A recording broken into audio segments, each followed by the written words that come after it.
and welcome to the demonstrational video for the 2008 HymerVan 522. We'll start by walking our way around the outside and showing you the controls there, and we'll move on to the inside. So we'll start with the cab. This being a Ford, you need the key to open the bonnet. So the key goes in here, turn it left and then fully right at the same time as lifting up the bonnet, and that allows you to gain access to the bonnet. So underneath here we've got brake fluid, oil filler, power steering fluid, your dipstick. If you ever need to jump start this vehicle, the positive terminal goes onto there, so the jump lead goes onto that one on the positive, and your earth is this tab here, so that's your black cable goes onto there. We've got washer fluid filling there and coolant in this bottle here. So working our way towards the passenger side of the vehicle, we've got the chassis plate here, and that denotes the axle weights and the total mass of the vehicle being 3.5 tons, 3,500 kilograms. Your fuel filler is just here, so that's where your diesel fuel goes. You need the Ford key for that again.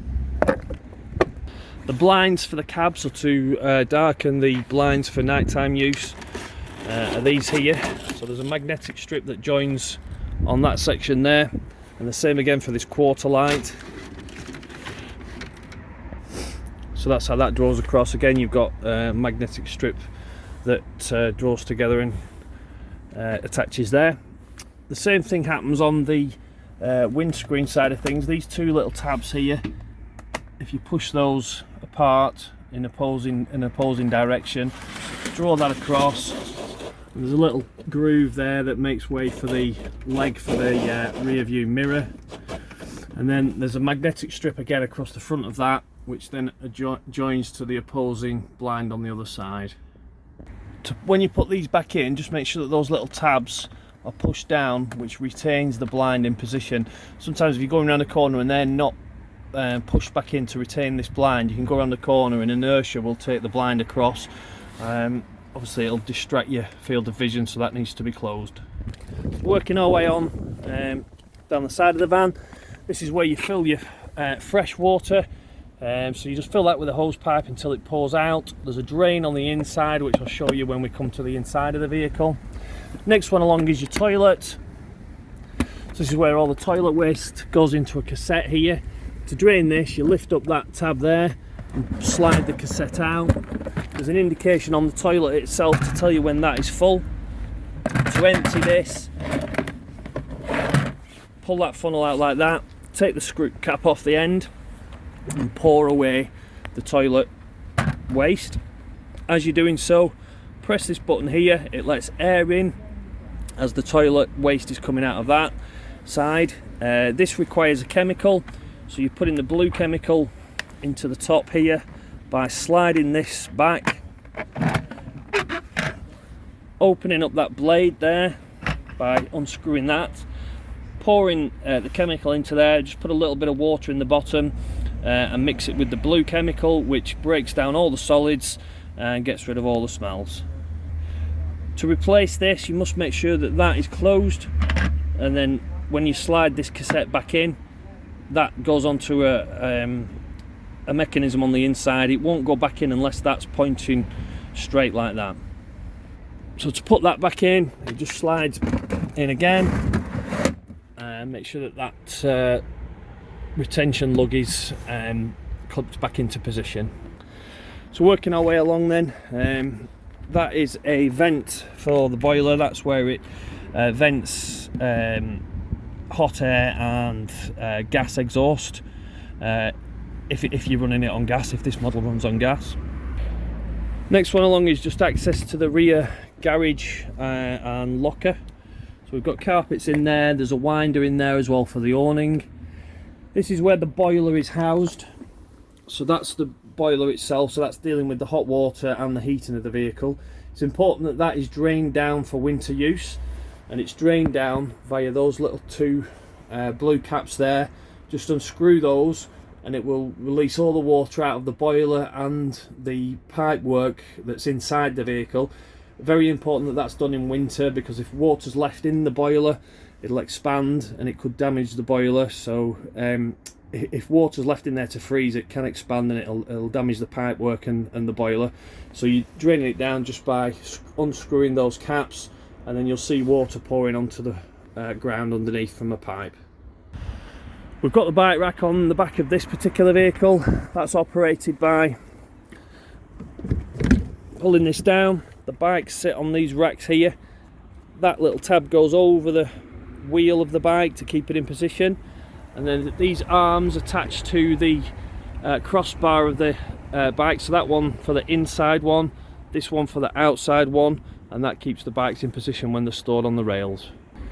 So this locker here, we've just got more access through into the garage, so you've got access both sides. Inside here is the gas locker, so that's where your 2 gas bottles would go. It does need a pipe that goes onto this inline regulator. I'll get one of those for the customer before they collect. So the flexible pipe goes onto that regulator and then goes off and sits on the end of the gas bottle, and then the gas bottles have got taps on top of each individual bottle, and that's how you switch on and off the gas supply to the vehicle. These straps retain the bottles in position. There is another tap here that you can cut off the supply after the regulator, so you don't need a regulator. It's got an inline regulator which is already fitted here, and then a flexible hose comes off this threaded nut just there and then goes off onto your bottles. Where this garage door is here, there is a tap. That's for the that's to drain down the wastewater. So everything that goes down the sink and down the shower ends up in a tank which is underneath. There's an indicator inside on the control panel to tell you how full or empty that tank is. Should you need to empty it, it's that tap there. That's now in the open position, so it's fully drained. To close it, you're just turning that tap around like that, and that's closing the tap. So I'll leave it in the open position. These vents on the side here are just aeration vents for the fridge, so these need to be kept free of debris when the fridge is in use. It draws cool air in here, expels warm air out of the top. Next one along here is your mains supply, so that's where your mains cable goes into the vehicle, and that's your main supply when you're on site that comes into the vehicle and gives you mains sockets supply. Also it feeds the charger which will replenish your leisure battery. This model has been fitted with an awning. The awning winder's in the garage. It's just got a hook on the end of the awning winder which goes into that key there on the awning, and you just wind out the awning. I'm not going to do that today because it's a windy day. I don't want to damage the awning, but there is a separate video for awnings and how they're used. So this van's got a Flyscreen on the door, so you can leave the door open and have a Flyscreen to protect against insects. So that just folds like that onto the door. You can push those across and that keeps the Flyscreen in position. Then it just folds back onto the door. You push those in there. That keeps the Flyscreen in position on the door. Okay, so we'll start at the front of the vehicle and work our way towards the back. This model's got 2 swivel seats. The swivel mechanism is released by pressing that tab down, and that will allow you to swivel both seats. Then the same on the other side. So that's both seats swivel round. In here we've got a television bracket in this locker here, so a flat screen television can sit onto there should you wish to fit one, and that folds away back into position with the television attached to it. In the lower cupboard underneath that one here, we've got a main circuit breaker just here. So that's like a domestic circuit breaker, so that deals with the mains circuitry. So it's just got a breaker on it. If something's shorted out, then it'll trip these switches into the down position. They're in the operational position now, so all pointing upwards. You've got hanging space in there with a retractable hanger there that just pushes back in, so that's the wardrobe area. So in the dinette area here, this is where the freshwater tank is housed, underneath this seating, this forward facing seating. So if you take that cushion off and fold back the cupboard that's underneath there, it reveals the freshwater tank. So there we have the freshwater tank. This needs to be drained again for winter. If water's left in here to freeze, it can expand and damage the tank. So it's done by opening up this threaded cap here, and then this little plug goes into the bottom of the tank. Obviously when it's in there it retains the water. You take that out, it lets all the water drain onto the floor via a pipe on the underneath of the motorhome. When you put this cap back on, just ensure that it's on tight, because what will happen is you've got water coming in there when you're filling it, and it's coming in filling up this tank. It can pressurise this tank, and if that isn't sealed, you'll get the water pressure bubbling past this seal here, so you'll end up with water in the van. So just make sure that's tightly sealed when you put the cap back on after draining it. Okay, above the door here we've got some controls. These two here are to control the heating and the heating of the hot water. So the one on this side here is selecting your fuel. So in the middle, can you see that little nodule there? That's pointing towards just a picture of gas, so that's gas only. Electric on 1 kilowatt, electric on 2 kilowatts. So go back down to gas only. You've got gas and electric on 1 kilowatt, gas and electric on 2 kilowatts. The one next to that is how you want to heat the vehicle. So in the middle we've got off, then we've got hot water at 40 degrees, hot water at 60 degrees, back to off, and then we've got heating only, so you're heating the van only, and then you select the temperature that you want the van to be via this outer thermostat here, and then the next position down is heating and 60 degree hot water. You'll notice that the green light is appearing here to say that we've selected it, and that we've asked it for the heating and the hot water to be on. The red light is indicating that has failed to ignite and that there's no electric coming into the vehicle. So should you see this red light, so this red light here is warning us that we've not got any power supply coming to the vehicle. So it's failed to either ignite on gas, or there's no electric coming into the vehicle. This amber light here is telling you that the water isn't hot yet. So when that goes out, you know that the water is hot. So we've got the red light obviously because there's no gas connected, and at the moment we're not plugged into mains electric. When you first connect gas to the vehicle, you may find that this red light illuminates 2 or 3 times. So when that red light comes on, it won't reignite. You've got to switch it off, wait for a couple of seconds, and then try again. And that red light will reappear. So when you first connect to gas, you do have to wait for the gas to actually come from the gas bottle through the pipes and to the gas boiler. So you've got to draw that gas through. So it may take 2 or 3 attempts before it'll actually remain operational, and you don't get this red light appearing here. So the red light is a fail, and the amber light here is just saying that we're asking for the water to be heated, but it's not yet hot. So we can see we've got the red light appeared again. So you would have to then switch it to off and then start the process again until you reach a situation where you've not got the red light appearing. Okay, so we've got the control panel here. You've got 2 pictures of batteries. So the first one is your engine battery, so it's furthest towards the cab. So you press that button there, that needle shoots up and tells us that we've got 12.5 volts in the engine battery. And then if we press the leisure battery, so that's indicating that's your leisure battery, again shoots over to 12 2.5 volts, so both in good condition. If the battery becomes low, this alarm here will warn us that the battery is becoming low. This indicates that we've got a mains supply coming into the vehicle, so if that illuminates, obviously we've not at the moment, so that when that illuminates we know we've got mains supply coming into the vehicle. This switches everything on and off, so that's, you won't get any lights or anything working unless that's switched on.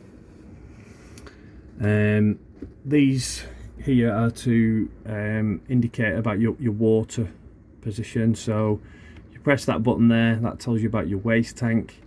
This button here tells you about your fresh water tank, so you can see the needle's not moving. We've drained down both tanks, so we know that there's no water in there. If you fill up the tank, then if you press this button, that needle will move over, and then it's the bottom row to tell you that you've either got half a tank, 3/4 of a tank, etc. The way that this vehicle's set up for the water system, there's a micro switch inside that tap, so when you open up this tap you'll hear it click and then the pump runs. So with this one there's no separate switch for the pump, you just need your 12 volt switched on via this here, and then as soon as you open up the tap the pump starts to run and pumps water from the tank, which we just looked at underneath the dinette, and then pumps it through and out of your tap. What you need to do when you first put the water in it is switch the tap over to the hot side and then open it up and wait until you get a pure flow of water coming out the end of the tap. You then know that the pump has pumped all the water through the pipe work and filled up the boiler, and then it's coming out of your tap. So you need to what they call purge the system of air. So when you first put water into the vehicle, you need to switch that on to hot, wait until you're getting a pure flow of water coming out your tap, and then you know that your boiler and your pipe work is full of water rather than air. Hob's fairly straightforward, you're just pressing this igniter button and switching your gas taps on here. Again, similar situation, when you first put the gas bottles on, you've got air in the pipe work that leads from the bottle to this hob, so it might take a while a couple of attempts of trying until this hob will actually ignite, because what you've got is air in the pipes that's leading from the bottle and eventually coming out of your hob. So it's a good idea really to switch this hob on first, and then you know that this hob will pull the gas through faster than any other appliance. So if you get the hob ignited first, you then know that your gas pipe work is full of gas rather than air. Underneath the hob is where the fridge is mounted. It's a three-way fridge, meaning that it'll run on 3 different fuel types. Okay, so to switch it on, it's that button there. This button here selects which fuel type you want. So the first one is 12 volt, that's coming from the engine battery. So it'll only work when the engine is running, it comes off the alternator, so that's for when you're travelling, when you're in transit, you need it to have the little symbol of the battery. Next one is gas, so when you've not got a main supply coming to the vehicle, then it will run on gas. Again, you need to make sure that you've got gas coming through to the fridge, so you need to purge the air out of the pipe work in order to ignite this. And then the last one is mains electric, so obviously when you're plugged in, that will run on mains electric, and it's efficient on mains electric as it is gas, but the 12 volt will only really, when you've got it on this 12 volt here and it's running off the engine, it's really only to keep it ticking over. It won't actually get it cold. This one here is your temperature, so you need to set that at a temperature which is in a relationship to the ambient temperature. So it's really hot outside, you want the fridge to work harder, you'd have that in the higher settings. If it's really cold outside, have it in the lower settings, because otherwise the fridge is working really hard in cold weather, it'll freeze up. So you need to set that temperature as a direct relationship to the ambient temperature outside. And that switches the fridge on and off. When the fridge isn't in use, it's important to just leave this fridge open really, because otherwise if it's left with stagnant air in it, it's got a magnetic seal, as with any fridge really. You don't want to leave it not cold and unused with stagnant air inside. It'll start to smell and you can get mold building up inside it. So keep the fridge door slightly ajar if it's not in use, and it lets air circulate around the fridge. So the toilet operation, to operate the loo, this is the flush button here. So you press that button, that'll send flush around the rim here. So the blade that we showed you, which is on the outside of the toilet that you put the chemical into, is also operated via this switch here. So you can see that's opening and closing the blade there. So the way to use the toilet is open that up, use the toilet, press your flush, and then close up the blade. It's important that that's closed while you're travelling, because otherwise you'll get the toilet chemical slushing around in the bowl. Where if the toilet becomes full, there is an indication here. This will illuminate to tell you that the cassette is full, but you can actually see if it becomes over full. You can see it through the blade there when you open that up. So on this model, this whole section here will draw across. You push that in there like that. You can pull this whole section here across. And it just protects the toilet if you're using this for showering. So yeah, that just stores away, and you just push that, and that keeps it in its retained spot. So it just gets rid of the sink out of the way, so you've more room, and it protects the toilet from splashes. Just one final thing to show you where the aerial comes in here.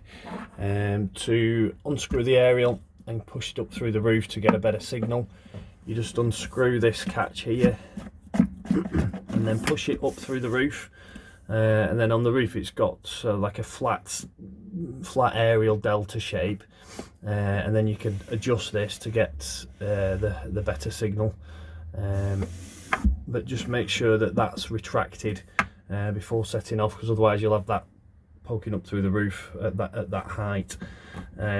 So if you push it up through the roof like that, screw that back into position so that it's tight. This winder here, you can actually wind it, so it's like a flat aerial on the roof. It'll tilt it to and fro like that. That's what that winder's there for. So that concludes the instructional video. If you've got any questions, I'll be happy to answer those on the day that you collect, or in the meantime. So I look forward to seeing you on the day you collect, and I hope that was informative.